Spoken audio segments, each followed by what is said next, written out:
Welcome to the Here's My Story channel. I'm Mateo. Lately, my dad has been having a hard time paying our bills. I started working part-time at a grocery store to contribute to the family finances. One day, as I was on my way home from work, I got a phone call. The person at the other end of the line said, "I'm so sorry to disturb you at this hour. I'm an attorney, and I represent your paternal grandfather." My grandfather had left when my dad was little. They never saw each other again. My family never talks about my grandfather because my dad's still mad at him. "Is it possible for you to come to my office tomorrow morning at 8? I need to talk to you about something important. It's imperative you don't tell your parents about this." I thought about the phone call all night. I had a hard time deciding what to do. I was scared of my dad finding out, but I was too curious. Having given it a lot of thought, I went to the address the attorney provided me. 2 attorneys showed me into a big meeting room. The younger of the 2 was clean-cut. The older one was the attorney who called me.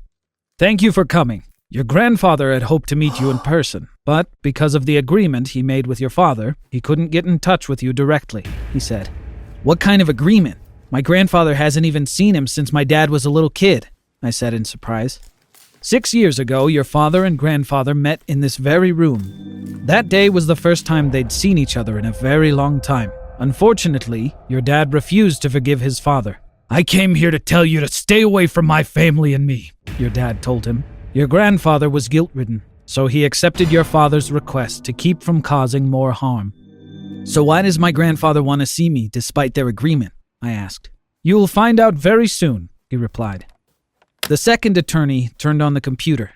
An old man in a hospital bed appeared on the screen. "Hey, Mateo, I'm your grandfather. If you're watching this video, it means that I'm no longer alive.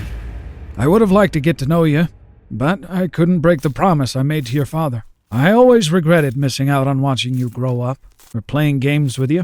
So, I've prepared a little game you can play after my passing." Meanwhile, the attorney's assistant put a large briefcase on the table. "There's $1 million in that briefcase. If you can spend that money in 24 hours, then my entire fortune, which amounts to $100 million, will be yours. Refuse or spend a penny less, and my attorneys will donate the money to charity. It's your choice." The assistant opened the briefcase. Sure enough, it was full of money.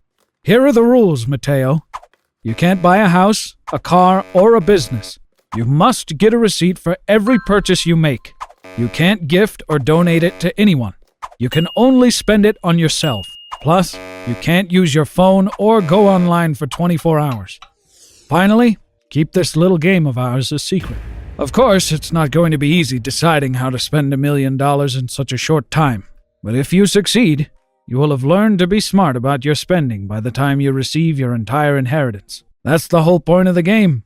Goodbye, my dear grandson." The attorney got up. "Your grandfather left it to us to determine when your 24 hours start. It's 8:30 a.m. now. The game begins in 30 minutes at exactly 9 a.m. "What?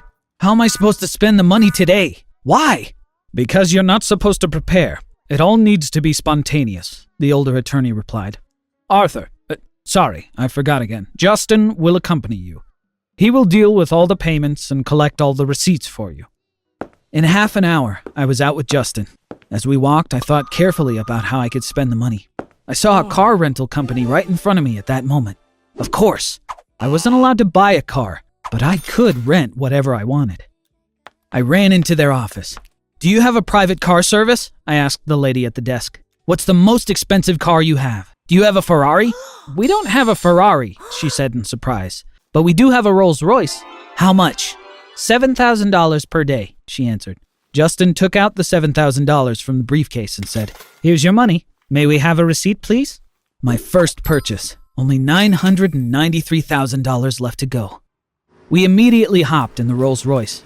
"Your destination, sir?" the driver asked. A light bulb went off in my head. "Take us to the most expensive hotel in the city. Please." We got out and headed straight to the hotel reception desk. "We'll take the most expensive room you have." The receptionist didn't take me seriously. "Our royal suite is very, very expensive, young man. May I suggest a more affordable room option? Though I doubt you could even afford a deposit." What was with this guy's attitude? "We want the royal suite. Just tell me what the rate is," I demanded. With a condescending look on his face, the man replied, $125,000 per night, plus deposit and room service fees. Justin took out the money and put it on the desk. Your cooperation is appreciated. I'll take the receipt, please. The guy was shocked. We will prepare your room immediately, sir. It was almost 11 a.m. I was so nervous that I started sweating. I had $868,000 left to spend. As we entered the royal suite, I was amazed. So this is the high life. This isn't a hotel room, it's a small palace, I shouted. What else cost this much? I had to stop myself from reaching for my phone. Instead, I turned to Justin. I wish I could just search online. These are your grandfather's rules, Justin responded. I'm not allowed to give you any hints either. I've got it, I said, snapping my fingers. Let's go for a fancy meal. Our driver took us to the most expensive restaurant in the city. I ordered one of everything on the menu, hoping to spend as much as possible. Each appetizer and main dish looked really cool, but I can't say I liked the taste of any of them. That was until the desserts arrived. The centerpiece was a colossal sundae covered in more than 10 grams of edible gold. It alone cost $44,000, one of the top 10 most expensive desserts in the world.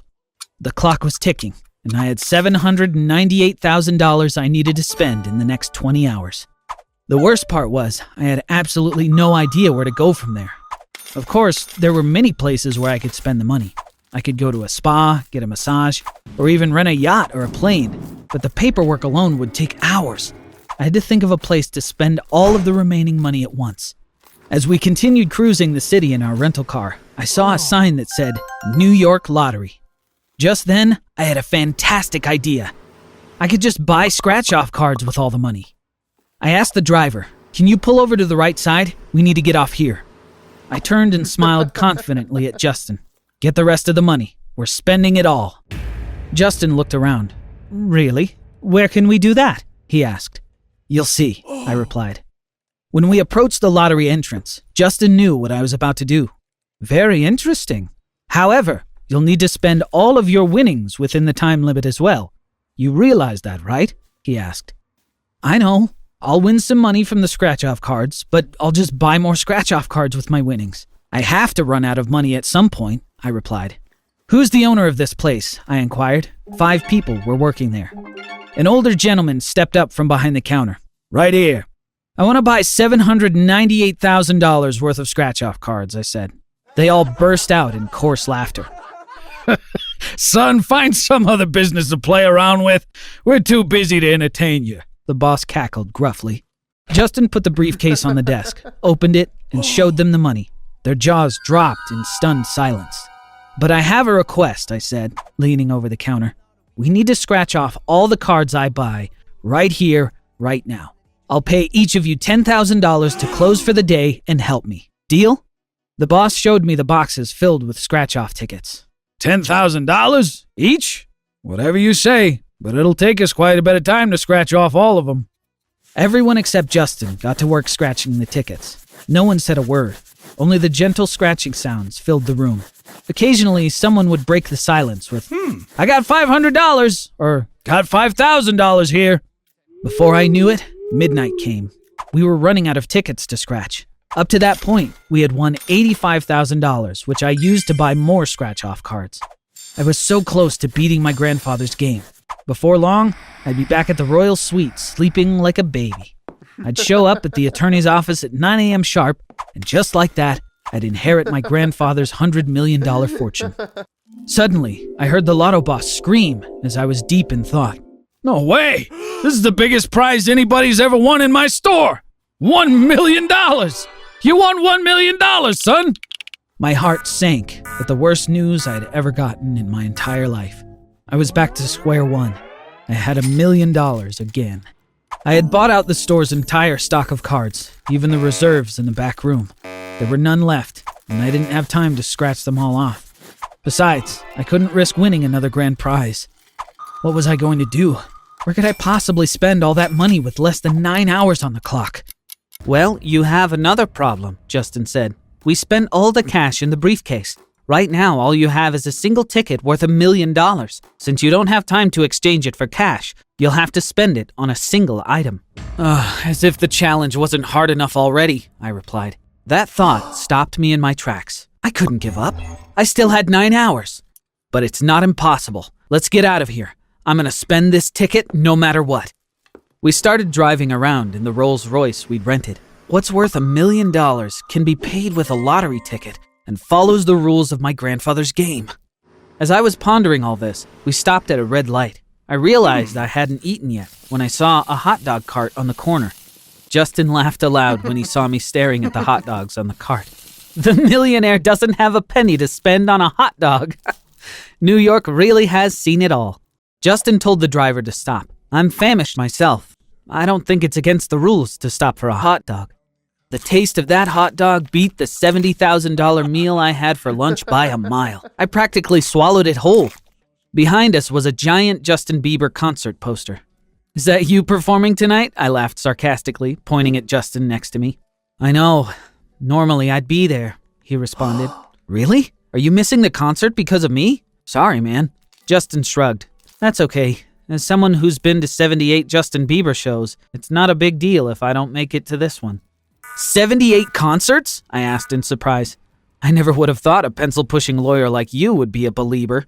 I've never thought of myself as a pencil pusher, Justin replied casually. Plus, my dad, you met him yesterday morning. He's the lawyer, not me. So my grandfather's attorney is your dad? I had no idea. So what turned you into a belieber? Justin began to tell his story. It's no big deal, really. You know how Justin Bieber was discovered through YouTube? I wanted to be a singer too. Justin was my role model in high school. I even modeled my style after his, so I thought I was guaranteed to succeed. When my dad found out I had started a YouTube channel, he was furious. These videos are the fastest way to destroy your future, son, he yelled. You're going to stop this nonsense at once and study law like a real contributing member of society. That night, my dreams of becoming a star were crushed. He made me delete my channel. When I turned 18, I changed my name from Arthur to Justin out of spite. I never gave my dad the satisfaction of seeing me go to law school either. I'm sorry that happened. How come you still work with your father even after all that? I asked. Justin replied, I have no choice right now. I'm taking music courses, but my dad doesn't know. When I graduate, I'll become a singer. Look, my dad isn't all bad though. He cares and everything. It's just, I want to live my life in my own way. It's my biggest dream to do backup vocals for him, he said, turning to the billboard behind us. Right then, a light bulb went off in my head. Well, let's go then, I shouted in excitement. Justin had a confused look on his face. Where? To realize your dream, I said as I got out of the car. I was crushed when we made it to the venue where the Bieber concert was supposed to be. There was no one around except 2 guys sweeping the floors. The show was over.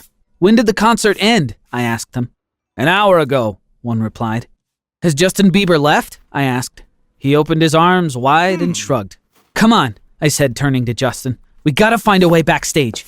Bieber might still be around. We rushed out the door and to the other side of the building. In a matter of minutes, we arrived at a small door that read VIP entrance. There must have been at least 100 believers at the door screaming, Justin! Justin! Told you, I said with a reassuring glance. Justin, the attorney's son, was so excited. I know what you're thinking, but Mateo, it's a long shot, he said. Where there's a will, there's a way, I said confidently. At the entrance, security guards had formed a human chain. The fans were pushing to get in every few minutes. The bouncers checking for VIP passes from each one. We'll never get by those big guys, I said to Justin. I think I know another way in. We ran back to the venue entrance. The cleaning guys were just finishing up.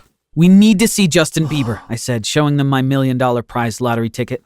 At first, they seemed annoyed, angry even, but their eyes grew wider when they saw the jackpot on the ticket. Lend us your uniforms and I'll give each of you $100,000 each tomorrow morning, I assured them.